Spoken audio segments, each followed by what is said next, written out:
Profeta Malaquias, capítulo 4, versículos 5 e 6. Assim diz a palavra do nosso Deus. Eis que eu lhes enviarei o profeta Elias, antes que venha o grande e terrível dia do Senhor.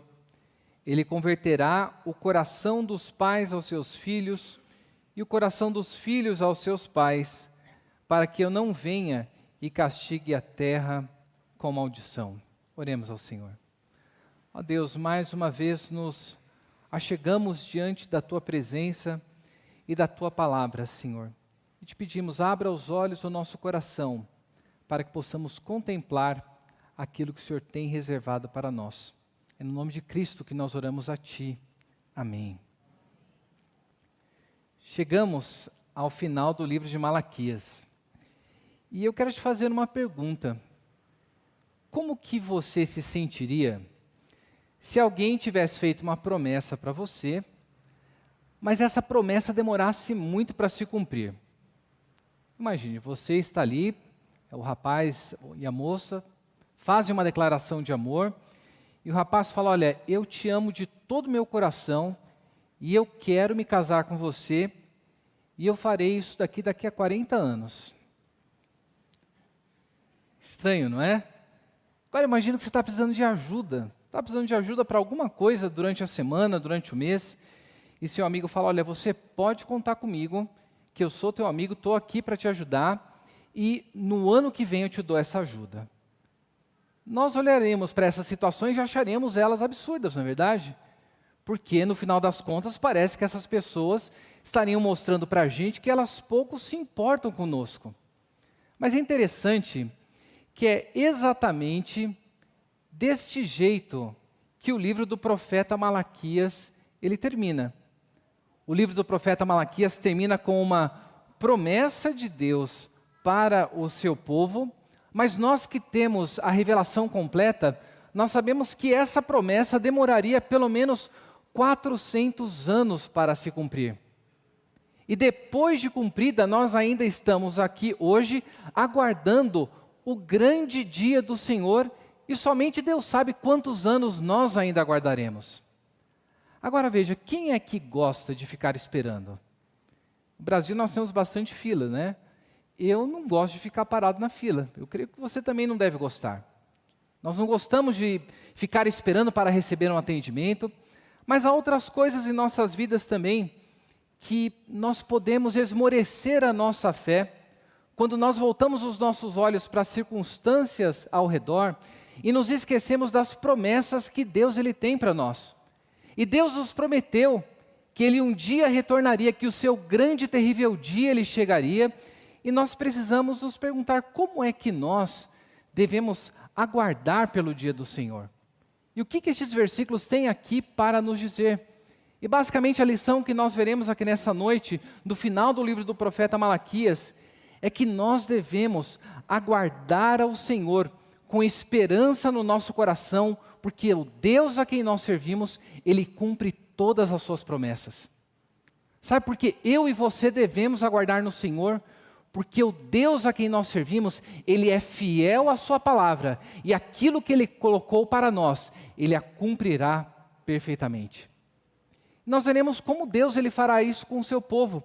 Lembrando, o povo do tempo de Malaquias era um povo que estava distante de Deus. Não apenas o povo, mas toda a liderança religiosa. E nós vemos que nas diversas confrontações do povo com Deus, a que mais se aproxima aqui da nossa passagem, nós vemos que o povo chegou e falou, olha, quer saber de uma coisa? É inútil servir o Senhor. Porque nós estamos aqui, fazemos jejum, e os ímpios estão prosperando e nada de bom acontece com a gente. Eles tinham a esperança de que o Messias viria, de que o templo seria reconstruído, mas todas essas coisas não se realizaram da maneira como eles estavam esperando. E qual que foi a atitude deles? Era uma atitude que havia o desprezo para com a manifestação do amor de Deus, havia um desprezo para com o culto ao Senhor, havia um desprezo total para com os relacionamentos, e nós vemos aqui um desprezo total para aquilo que Deus havia feito na vida do seu povo. Mas Deus, diante de tudo disso, Ele diz, eu responderei vocês, e eu virei até vocês. E nós vimos no domingo passado que o grande e terrível dia do Senhor, ele se manifestaria de uma maneira para aqueles que temem o nome do Senhor e se manifestariam de uma maneira destruidora para aqueles que abominam o nome do Senhor. Então, diante disso, nós vemos aqui nas duas últimas palavras, nos dois últimos versículos, Deus faz uma promessa para o seu povo. E disso daqui nós podemos ver que nós podemos confiar e devemos aguardar no Senhor com esperança, porque Deus ele cumpre todas as suas promessas. E como que Deus cumpre? Como que nós observamos Deus cumprindo as suas promessas por meio da sua palavra? Nós vemos que Deus cumpre as suas promessas nos enviando os seus mensageiros. O texto começa dizendo: eis que eu lhes enviarei o profeta Elias antes que venha o grande e terrível dia do Senhor. Deus deixa claro que o seu grande e terrível dia, ele se manifestaria, mas que antes desse dia chegar, ele enviaria o profeta Elias, e Deus tinha um propósito com isso. No capítulo 3, quando nós vimos a exposição da manifestação do juízo de Deus, nós vemos que Deus também fala ali que enviaria o seu mensageiro, que prepararia o caminho diante dele.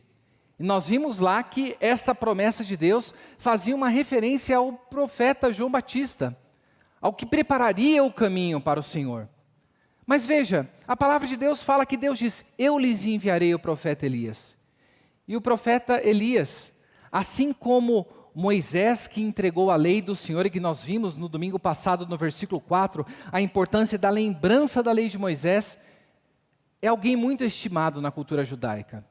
Ainda hoje, nas celebrações judaicas, nós vemos que há uma cadeira que é deixada reservada e um copo de vinho reservado para o profeta Elias, porque eles aguardam a vinda de Elias, porque acreditam que antes da chegada do Messias, o profeta Elias retornaria e falaria com o povo de Deus.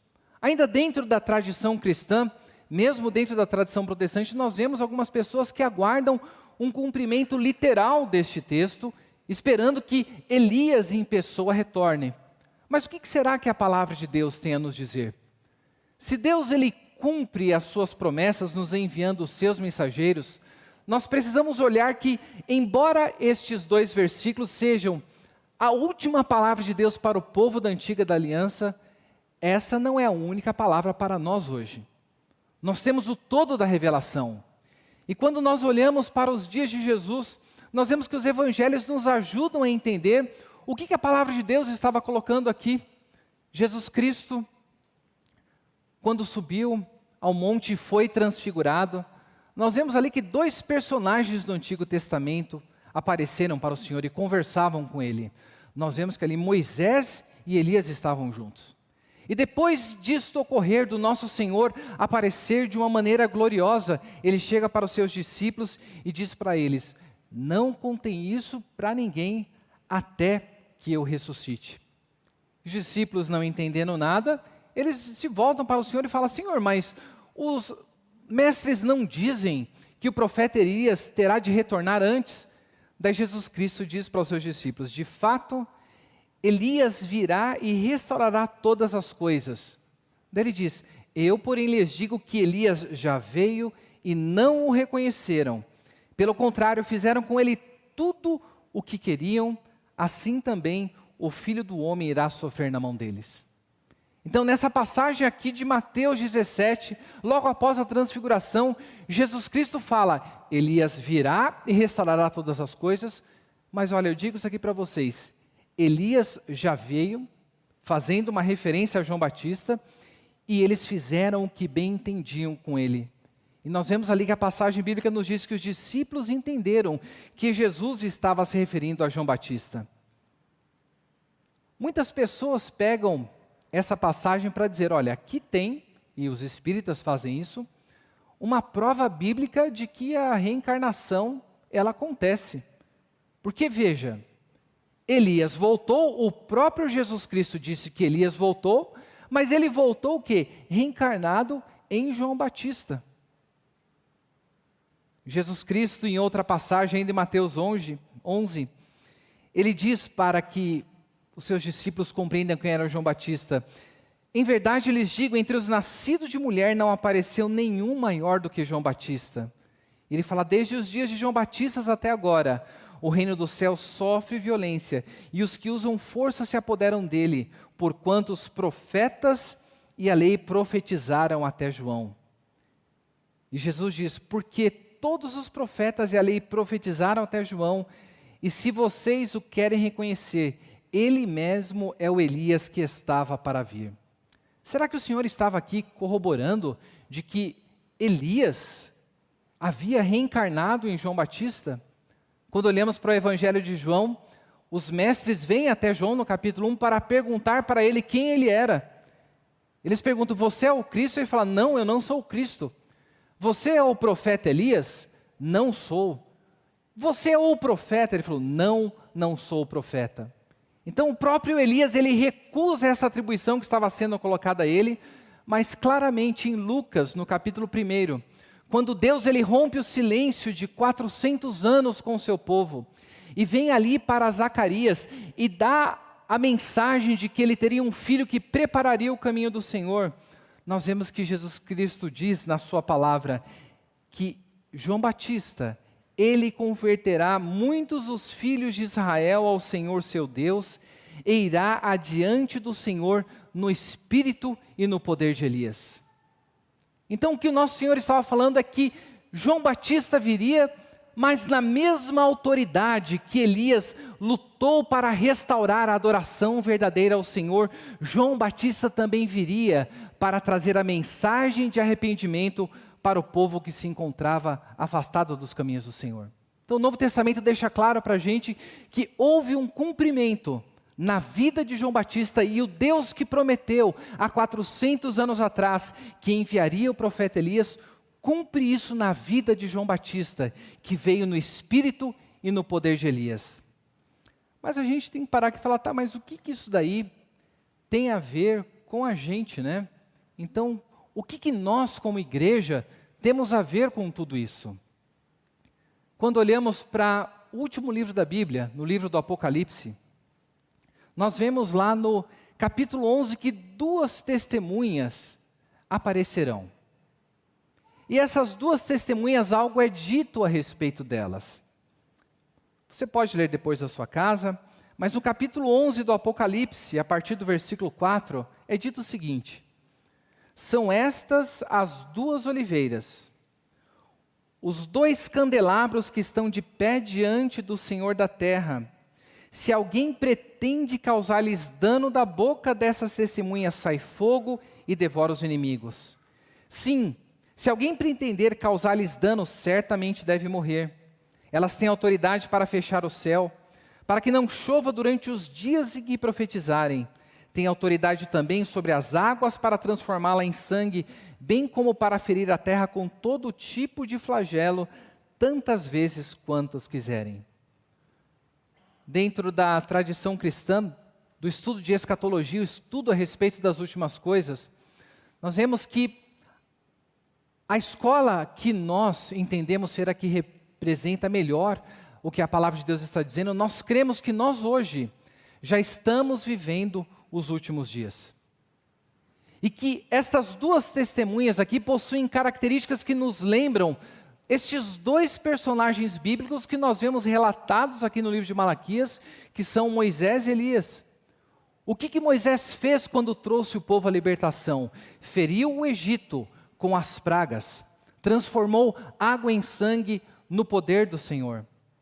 Quando olhamos para a história de Elias, nós vemos que, num momento interessante, quando Acasias ele vai consultar a um falso Deus, o Senhor ele coloca caminho nos mensageiros do rei Acasias, para que fossem até Elias, e é enviado até Elias um grupo de 50 pessoas com um comandante, para trazer o profeta até diante da presença do rei. E esse comandante chega de uma maneira muito arrogante para Elias e diz: homem de Deus, desça porque o rei te chama.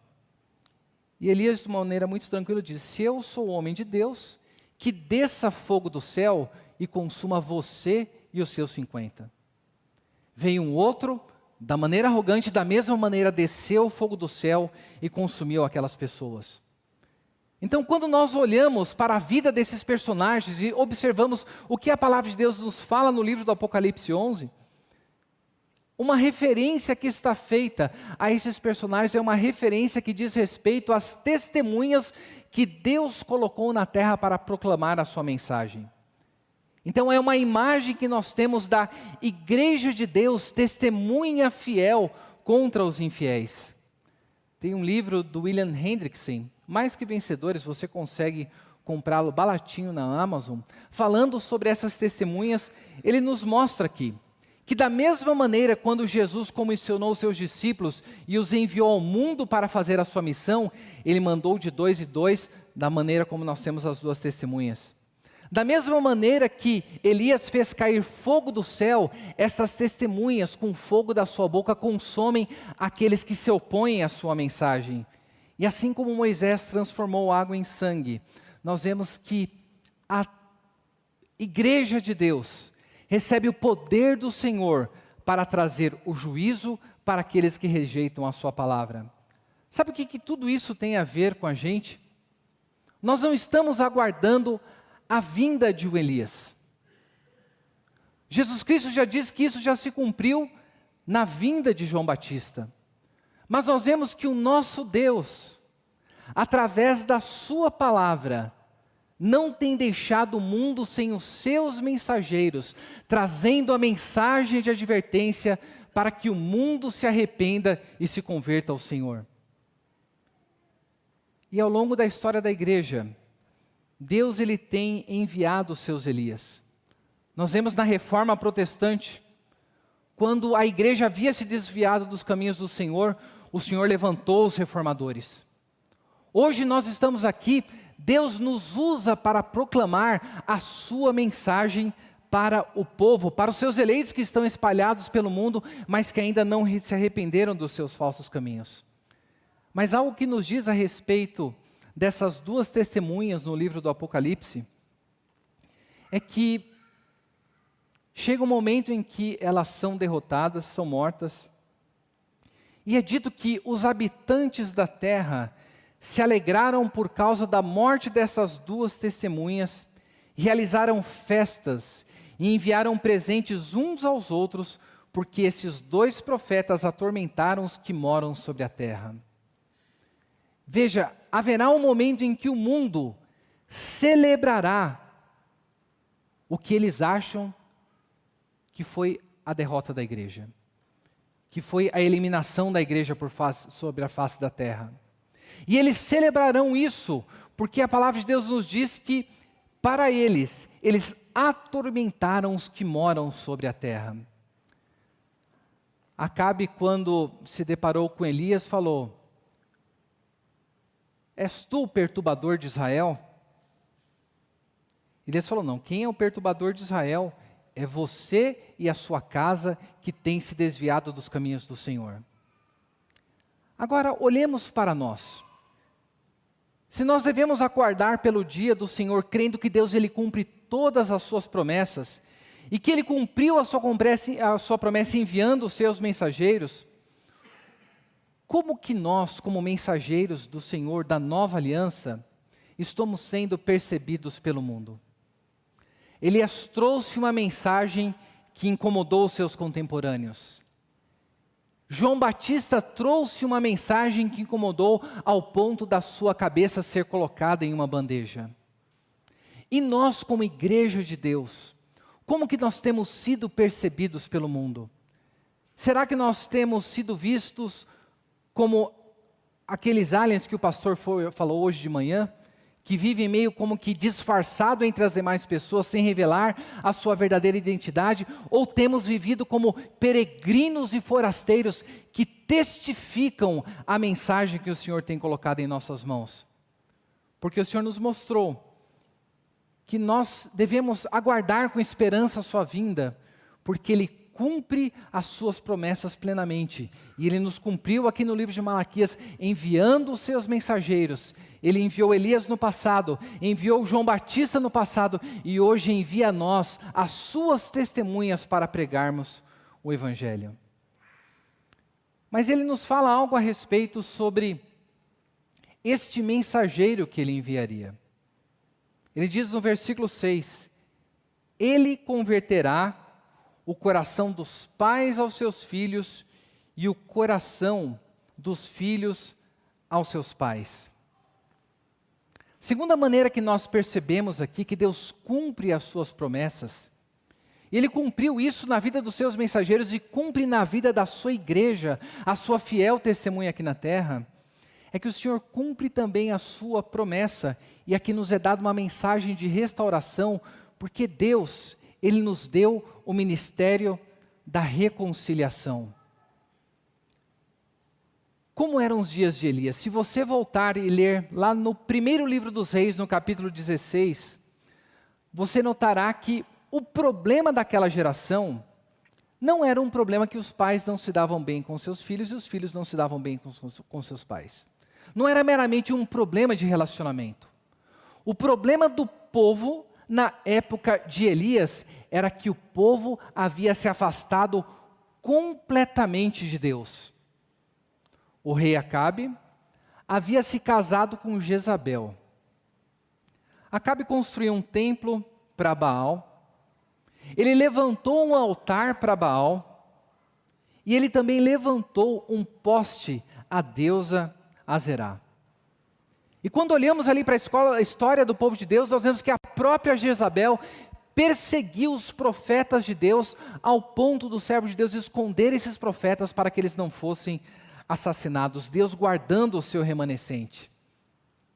Acabe, que deveria conduzir o povo de Deus, era um rei apóstata, um rei fraco, vivendo junto com uma profetisa, com uma falsa sacerdotisa de um Deus ímpio de Baal. Agora, quando os nossos relacionamentos com Deus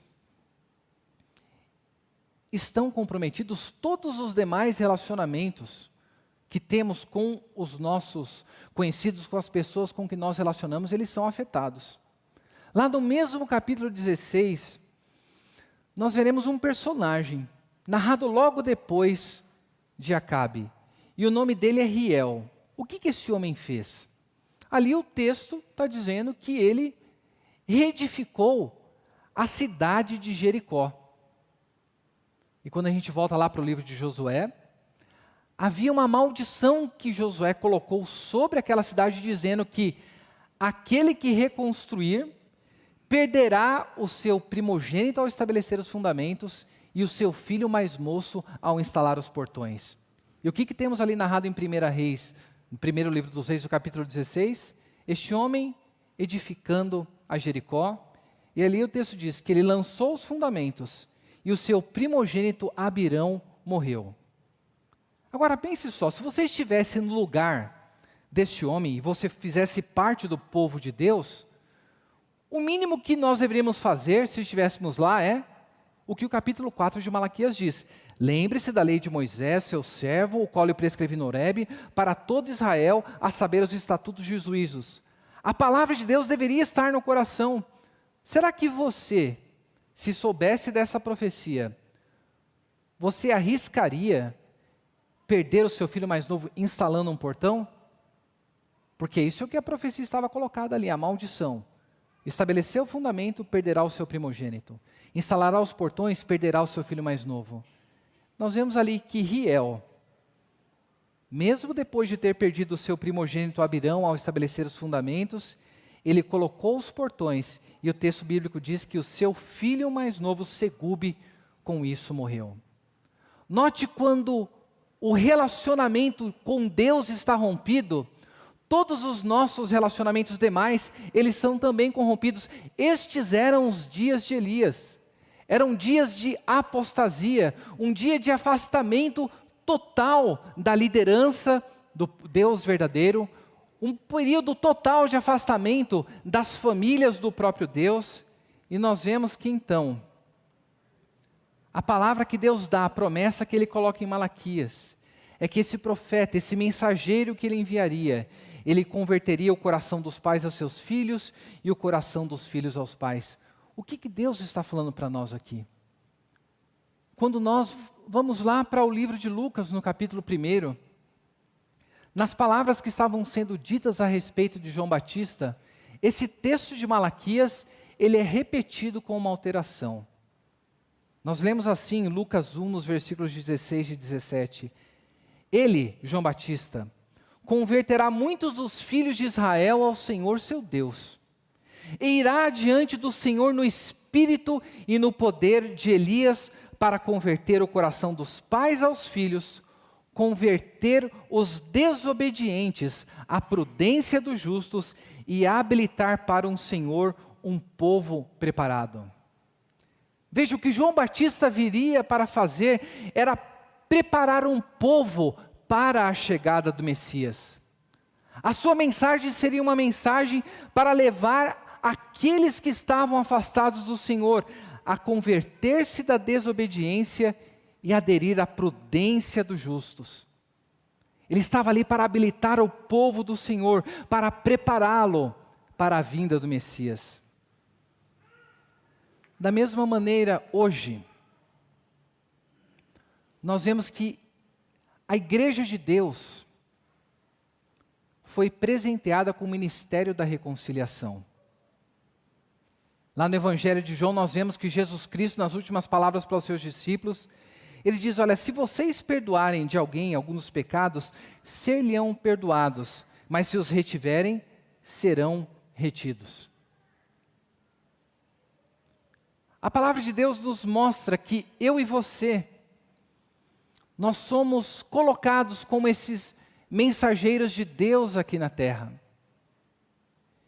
E quando nós proclamamos a mensagem de Deus, assim como esses servos de Deus a proclamaram, Deus nos usa para promover reconciliação no seu povo. E a mensagem de reconciliação que João Batista estava trazendo para o povo que estava separado de Deus, não era meramente uma de converter, fazer com que os pais dessem atenção aos seus filhos, e os filhos dessem atenção aos seus pais, mas era para que a geração que estava perdida viesse e voltasse para a fé dos patriarcas, voltasse para a verdadeira religião, vivesse num vínculo verdadeiro que é o vínculo do amor a Deus.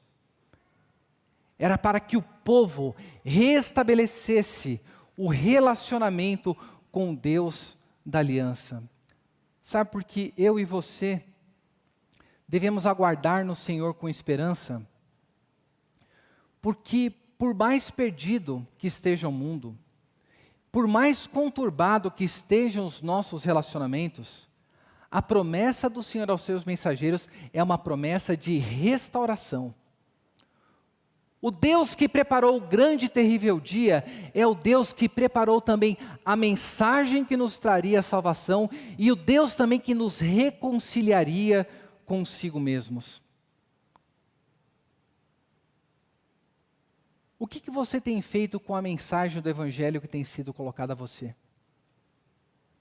Note quando nosso relacionamento com Deus é restabelecido por meio da palavra, todos os demais relacionamentos são afetados por isso.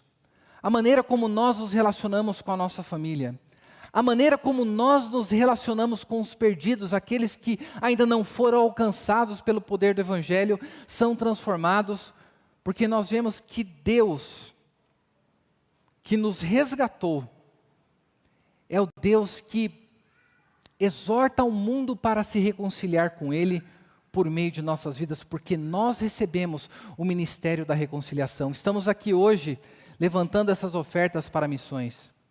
Nós podemos ter certeza e a esperança de que este trabalho não é vão, porque o nosso Deus preparou os mensageiros, a sua mensagem, e Ele se utiliza da sua palavra e o poder do Espírito Santo para trazer transformação e reconciliação aqueles que estão dentro da casa do Senhor, carentes de restauração, e aqueles que ainda não conhecem o poder do Evangelho. E para que tudo isso? O versículo 6 termina dizendo, para que eu não venha e castigue a terra com a maldição.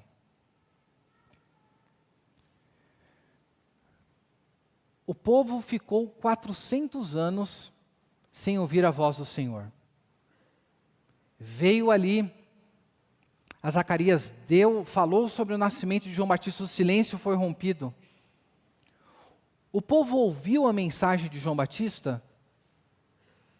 O povo não ouviu a mensagem de João Batista. E a cabeça dele foi colocada em uma bandeja. Jesus Cristo veio, morreu e ressuscitou. O povo se consertou dos seus pecados. Nós vemos que o povo que deveria ter recebido ao Senhor continuou vivendo a sua vida de afastamento. E o juízo de Deus veio sobre o povo de Israel no ano 70 depois de Cristo, quando Tito Flávio, filho de Vespasiano, ele invadiu Jerusalém, destruiu aquela cidade, destruiu o templo, removeu os utensílios sagrados, e o registro histórico se encontra presente até hoje, cravado em um monumento, que é o Arco de Tito. Busque depois lá no seu navegador preferido, coloque Arco de Tito, queda de Jerusalém. Você verá ali na imagem retratada com os soldados de Tito, caminhando com as trombetas de prata, a mesa do pão da proposição, a menorá, o candelabro, como troféus da sua conquista sobre aquele povo. Deus visitou o povo, manifestando o seu juízo. Mas nós vemos que a palavra de Deus última para nós, a palavra de Malaquias termina com uma maldição, para que eu não venha e castigue a terra com a maldição. Mas eu e você podemos esperar com esperança no Senhor, porque o Deus a quem nós servimos, Ele cumpre todas as suas promessas, e Ele cumpre a sua promessa, nos livrando de toda e qualquer maldição. Veja, a maldição visitou aquele povo. Jerusalém foi destruída, o templo foi destruído. Mas com Cristo Jesus, nós vemos que Jesus Cristo na cruz do Calvário, Ele carregou a maldição que nós merecíamos. Gálatas 3,13 nos diz que Cristo nos resgatou da maldição da lei, fazendo-se Ele próprio maldição em nosso lugar. Porque está escrito, maldito todo aquele que for pendurado no madeiro. O nosso Senhor se fez maldito por nós, para que nós pudéssemos estar livres de toda e qualquer maldição. E da mesma maneira que a palavra de Malaquias termina com a mensagem de maldição, o último livro da Bíblia, ele finaliza com uma reversão e eliminação de toda e qualquer maldição. Vamos abrir lá no livro de Apocalipse, no capítulo 22.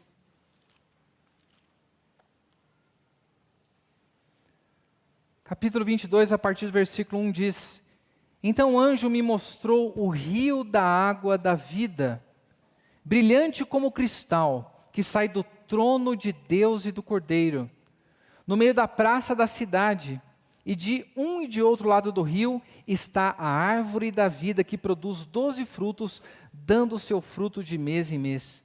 E as folhas da árvore são para a cura dos povos. Versículo 3. Nunca mais haverá qualquer maldição.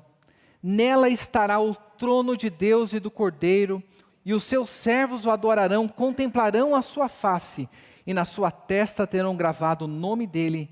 Então já não haverá noite, e não precisarão de luz de lamparina, nem de luz do sol, porque o Senhor Deus brilhará sobre eles, e reinarão para todo sempre. Isso é o que eu e você devemos esperar. Nós podemos esperar com confiança e com esperança no nosso Senhor, porque o que Ele colocou em sua palavra, Ele cumprirá. E aqui nos é dito que no novo céu e na nova terra, nunca mais haverá qualquer maldição. O povo terminou ali no livro de Malaquias com 400 anos de silêncio de Deus.